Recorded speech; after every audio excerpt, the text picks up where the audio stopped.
Hello again, it's July 2020 and we're finally able to do the Ribnet trip that we planned for May that sadly was postponed due to COVID. Once again we made our way up to Largs in Scotland in Peter's Land Rover.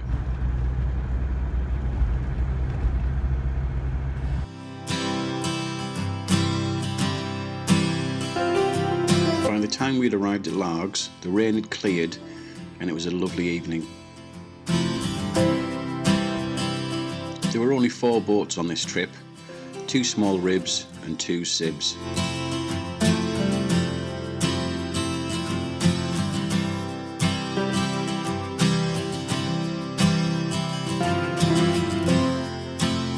As the forecast was good for the night, I didn't bother with a tent and just slept in my bivvy bag.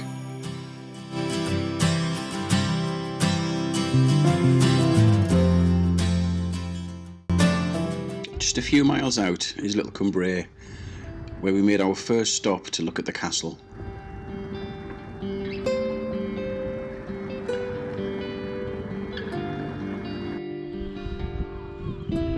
The island is only accessible via small boat.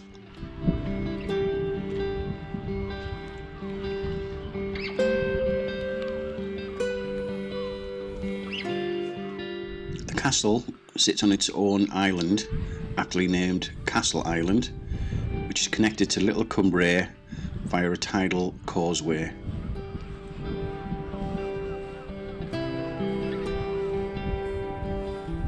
Its origins go back to the 1300s.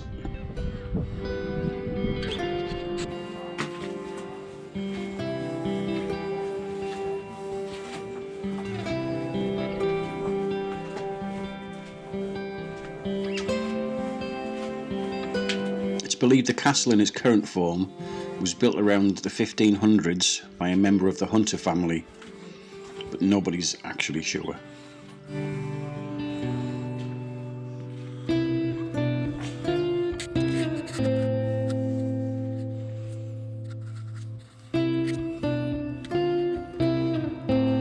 The castle has 4 floors, including the basement, and you enter into the first floor via some wooden steps.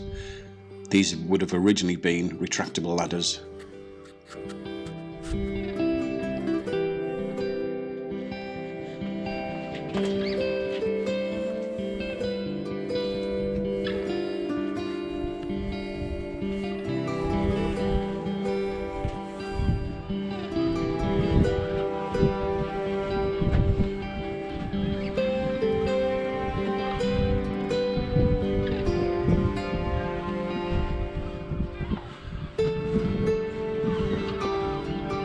Originally this upper floor would have had wooden floorboards, which have now been replaced by concrete beams.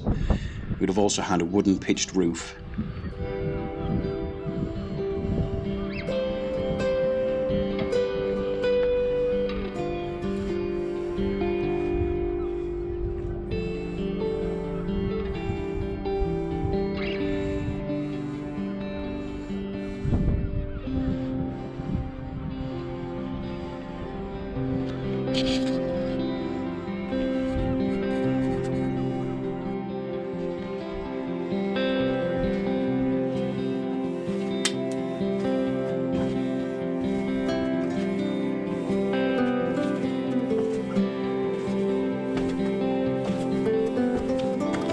The cellars, which had been used as dungeons in the past, were aptly very cold, very dark and very damp.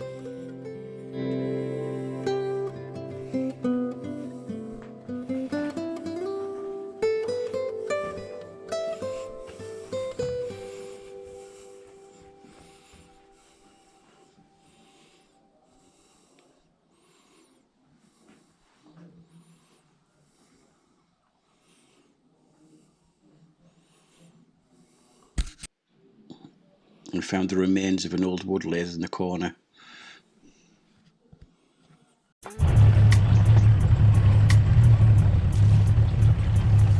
We said goodbye to Cumbria Castle to make our way over to Arran, and what we knew was going to be quite a rough crossing as the wind had got up.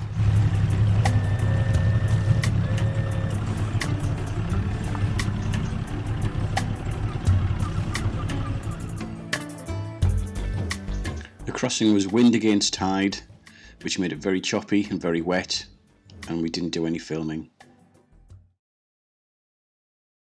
But I made up for that when we arrived at Sannox on the Isle of Arran.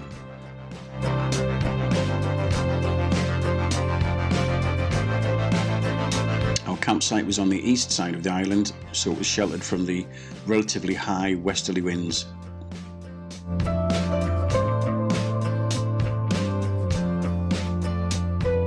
Everybody was ready for a couple of beers and a chill out around the campfire. Highland Haggis even brought some marshmallows.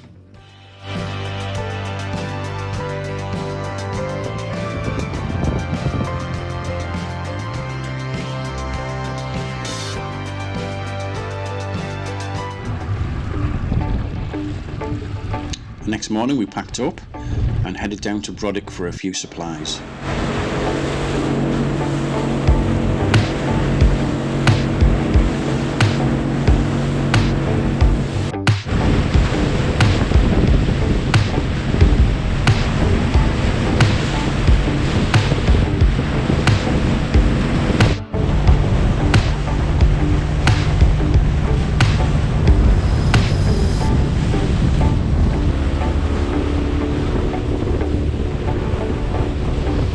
Whilst conditions are great in the shelter of the island, we knew that as soon as we moved north, we'd be into the stronger winds again.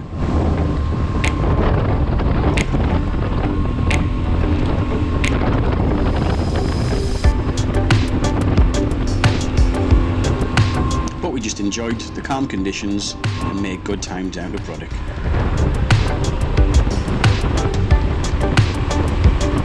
That's me in my 1986 Avon Searider SR4, powered by a 2000 Mariner 2-stroke 60 horsepower.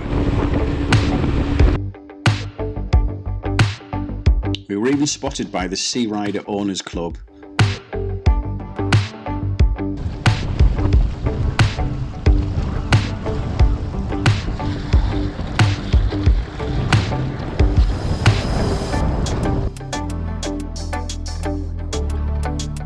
Again, Gillian is a passenger for the next crossing, as we knew it was going to be rough, and this was our first time on a boat.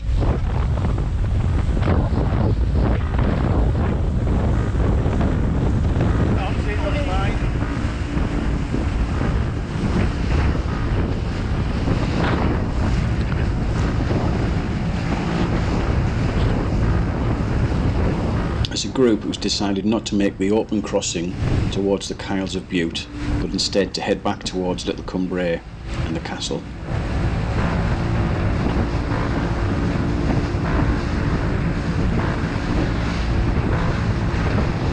This meant we had a beam sea, some strong winds, and quite a fun crossing.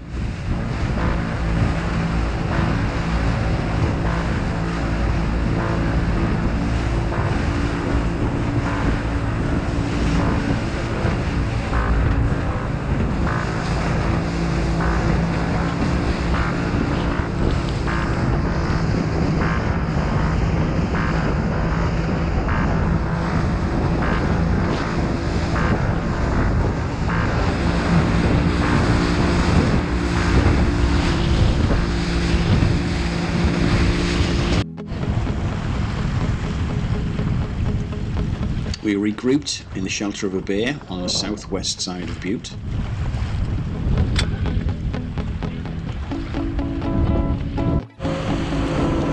Before making our way across to Little Cumbrae.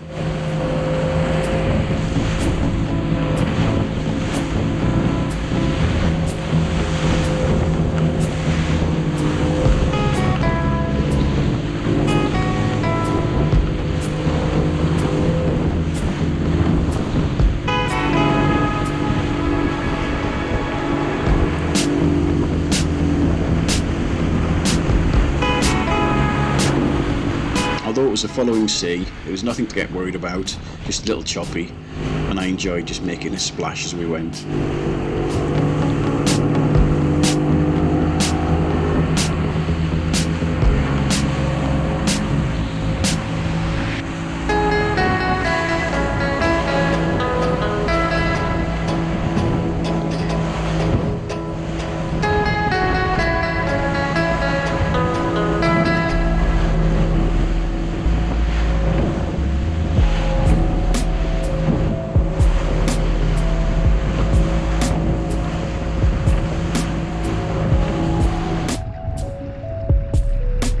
So here we were back at Little Cumbria Castle.